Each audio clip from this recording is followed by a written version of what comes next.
इस संसार में मैं हूं, चाहे आप। बचपन से ही हम सबको अच्छी शिक्षा व अच्छे संस्कार दिए जाते हैं। आप अमीर घर में पैदा हुए हो या गरीब घर में, आप वो ही करते हो जो आपको बचपन में सिखाया जाता है। जैसा व्यवहार हम सीखते हैं वैसा ही व्यवहार हम करते भी हैं। एक छोटा बच्चा जब पैदा होता है तो वो किसी भी प्रकार का व्यवहार नहीं करता, लेकिन जैसे जैसे वो चलने लगता है, बोलने लगता है, अपने परिवार में देखता है कि लोग क्या क्या कर रहे हैं, तो वो भी वैसे ही करने लग जाता है।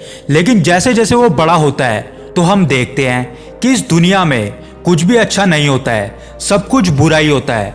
आखिर ऐसा क्यों होता है, जबकि बचपन में सबको अच्छी शिक्षा व अच्छे संस्कार दिए जाते हैं? क्या आपने इस बारे में सोचा है कि आखिरकार ऐसा क्यों होता है? ये सारा खेल हमारे मन का है, क्योंकि जब कोई बच्चा छोटा होता है तो उसकी इच्छाएं भी कम होती है, लेकिन जैसे जैसे वो बड़ा होता है तो उसकी इच्छाएं भी बढ़ने लग जाती हैं और फिर वो उन इच्छाओं की पूर्ति करने में लग जाता है। उसे ये भी नहीं पता होता कि जो इच्छाएं उसके अंदर जागृत हुई हैं वो अच्छी है या फिर बुरी। महात्मा बुद्ध कहते हैं कि मन ही हमारी सारी प्रवृत्तियों का प्रधान है, यानी कि हम जो भी कार्य करते हैं वो अपने मन की वजह से ही करते हैं। मन के अंदर ही सारी इच्छाओं का जन्म होता है। आपने सुना ही होगा कि भगवान की मर्जी के बिना एक पत्ता भी नहीं हिल सकता, लेकिन मैं आपसे कहता हूं कि आप अपने मन के बिना कुछ भी नहीं कर सकते। तो आइए आज इस छोटी सी कहानी से हम मन के खेल को समझते हैं कि यह मन कैसे कैसे खेल रचता है। बस आपसे एक विनती है कि इस कहानी को अंत तक ध्यान से सुनना। एक गांव में एक गुरु रहा करते थे। वो उस गांव में कई सालों से तपस्या कर रहे थे। उन गुरु के बारे में बोला जाता था कि उन्होंने अपने मन पर विजय प्राप्त कर ली है और वो बिल्कुल शांत थे। उन गुरु में किसी भी प्रकार की कोई भी प्रवृत्ति नहीं थी। उस गांव के सभी लोग उन गुरु का बहुत आदर करते थे और उनका प्रवचन सुनने के लिए लोगों की भीड़ लगी रहती थी। लेकिन फिर एक दिन उस गांव में एक बहुत बड़े महान गुरु आए। वो महान गुरु लोगों को प्रवचन देने लगे। उनके प्रवचन सुन के वहां सभी लोग इकट्ठे होने लगे। धीरे धीरे समय बीतता गया और सभी लोग महान गुरु की तरफ आकर्षित होने लगे।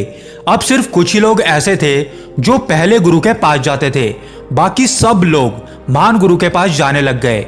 वो लोग जो पहले गुरु के पास जाते थे वो उनसे कहते हैं कि गुरुदेव, हम तो आपके भक्त हैं। वो महान गुरु तो ढोंगी है, वो सभी को अपनी बातों में उलझा रहा है और धीरे धीरे सभी लोग उसकी तरफ आकर्षित हो रहे हैं। पता नहीं उस महान गुरु ने लोगों पर ऐसा कौन सा जादू कर दिया है जो सब लोग उसकी तरफ खींचे चले जा रहे हैं। और गुरुदेव, वो महान गुरु तो आपकी निंदा भी करता है, कहता है कि उस गुरु ने अपने मन पर कोई विजय प्राप्त नहीं की है, वो झूठ बोलता है। अपने भक्तों के मुंह से इस तरह की बातें सुनकर वो गुरुदेव मुस्कुराते हैं और उनसे कहते हैं कि अगर ऐसी बात है तो तुम भी यहाँ से जा सकते हो और उन महान गुरु के प्रवचन जाकर के सुन सकते हो।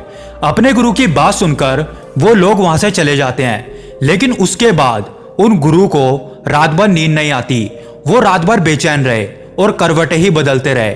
वो सोचने लगे कि क्यों ना एक बार मैं वहां पर जाकर देखूं कि आखिरकार ये महान गुरु है कौन।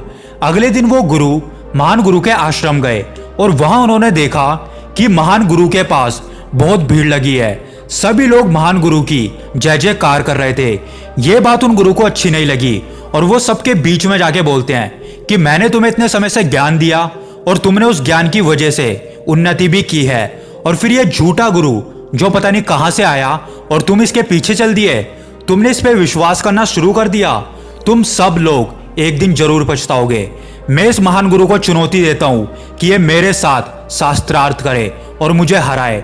अगर मैं हार गया तो मैं ये गांव छोड़कर हमेशा के लिए चला जाऊंगा। यह सुनकर महागुरु ने गुरु की चुनौती स्वीकार कर ली। फिर दोनों गुरुओं में शास्त्रार्थ प्रारंभ हुआ और धीरे धीरे वो गुरु हारने लगे। जब गुरु को यह एहसास हुआ कि वो हारने वाले हैं तो वो उससे पहले ही वहां से उठकर चले गए और पूरी रात भर बस यही सोचते रहे कि ऐसा क्या किया जाए कि यह महागुरु इस गांव को छोड़कर चला जाए। फिर उस गुरु ने महागुरु को भगाने के लिए कई षड्यंत्र रचे, लेकिन कोई भी षड्यंत्र काम नहीं आया।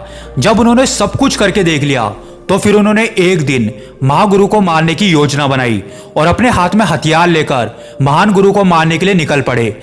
जैसे ही वो उनके आश्रम पहुंचे और उन पर प्रहार करने ही वाले थे, वैसे ही महान गुरु की आंखें खुल गई और उन्होंने उसे रोकते हुए कहा कि अभी भी तुम्हारी कुछ समझ नहीं आया, अभी भी तुम भ्रम में जी रहे हो।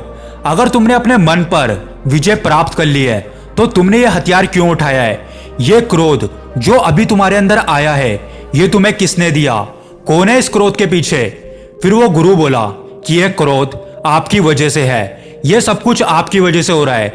अगर आप यहां पर नहीं आते तो यह सब कुछ नहीं होता। महागुरु समझ गए कि मन पूरी तरह से गुरु के ऊपर हावी हो चुका है। उनकी आंखें बंद हो गई है, उनकी समझ ने काम करना बंद कर दिया है। फिर महागुरु ने कहा कि क्या तुम एक बुरे इंसान हो? गुरु ने कहा नहीं। महागुरु ने कहा क्या तुम हत्याचारी हो? गुरु ने कहा नहीं। फिर महागुरु ने कहा तो फिर तुम अवश्य ही लालची होंगे। गुरु ने कहा नहीं, मैं ऐसा नहीं हूं। महागुरु ने कहा तो फिर यह हथियार जो अभी तुम्हारे हाथ में है, यह कहां से आया? फिर गुरु ने अपने हाथों की तरफ देखा और हथियार को फेंक दिया और महान गुरु के सामने झुककर बोले कि गुरुदेव मुझे माफ कर दीजिए, आपने तो मेरी आंखें खोल दी, लेकिन यह सब कैसे हो गया? मैंने तो अपने मन पर काबू पा लिया था। फिर महागुरु बोले कि हमारा ये मन कहीं पर भी नहीं जाता, ये तो हमारे साथ ही चलता है। और जब तुम हारते हो तो ये तुम्हें जीत के सपने दिखाता है, और वहीं अगर जब तुम जीतते हो तो ये तुम्हें हार के डर से डराता है। ये तुम्हें सफलता के लिए प्रेरित भी करता है और असफलता के डर से भी डराता है। और जब तुम मन को काबू में करना चाहते हो तो ये मन तुम्हें भ्रम में रखता है कि तुमने अपने मन को काबू में कर लिया है, लेकिन सही समय आने पर यह तुम्हें तुम्हारी औकात दिखाता है। फिर गुरु ने कहा कि महागुरु, लेकिन यह मन हमारे साथ ऐसा खेल क्यों खेलता है? यह हमें हमारी तरह से जीने क्यों नहीं देता? महागुरु बोले कि यह मन तो दो-धारी तलवार की तरह है। अगर तुम्हें इसे चलाना नहीं आता तो तुम इससे अपने आप को भी घायल कर सकते हो। देखो, अगर तुम हो तो तुम्हारा मन भी है, अगर तुम नहीं हो तो तुम्हारा मन भी नहीं है। तुम्हारे अस्तित्व के लिए तुम्हारे मन का होना आवश्यक है, क्योंकि बिना मन के तो तुम कुछ भी नहीं कर सकते, तुम कुछ भी नहीं जान पाओगे, अज्ञानी ही रह जाओगे। लेकिन मन के द्वारा तुम बहुत कुछ जान सकते हो, ज्ञान प्राप्त कर सकते हो। फिर गुरु ने कहा कि महागुरु, आपने मुझ अज्ञानी को वापस से ज्ञान का मार्ग बता दिया, मेरी आंखों को खोल दिया है। नहीं तो मैं तो इसी भ्रम में जी रहा था कि मैंने अपने मन पर विजय हासिल कर ली है। आपका बहुत बहुत धन्यवाद महागुरु। दोस्तों, हम भी अपने जीवन में अपने मन की आवाज सुनकर सब कुछ करते रहते हैं। जो भी हमारा मन हमें बोलता है हम वही सब कुछ कर देते हैं, लेकिन हम ये कभी नहीं सोचते कि उसका परिणाम क्या होगा। हम मन से ऊपर उठकर ना तो उसे जानने की कभी कोशिश करते हैं और ना ही उसे काम में लाना जानते हैं, और हम अपने मन के अनुसार ही अपना पूरा जीवन बिताते रहते हैं। वास्तव में हमारा मन तो हमारी इच्छा की पूर्ति के लिए और हमारे कार्य के लिए हमें रास्ता दिखाता है। कार्य अच्छा है या बुरा, इसका परिणाम क्या होगा, हम इस कार्य को कैसे करें, इसमें सफल कैसे होएं, ये काम मन का नहीं है।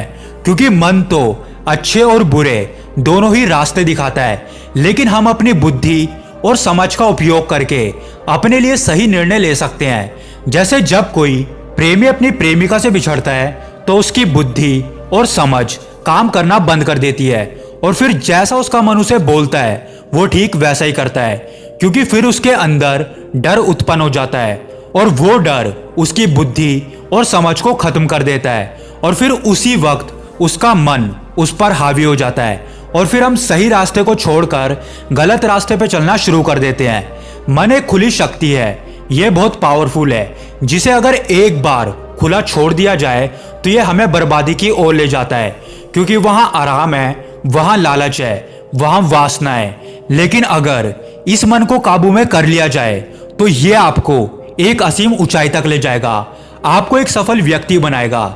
इसलिए आप अपने मन को जितना काबू में हो सके उतना काबू में रखिए, और ये काम आप अपनी समझ और बुद्धि के द्वारा कर सकते हैं। और अगर एक बार आपने ये कर लिया तो बहुत ही जल्द आप अपने जीवन में बहुत अच्छे बदलाव देखोगे।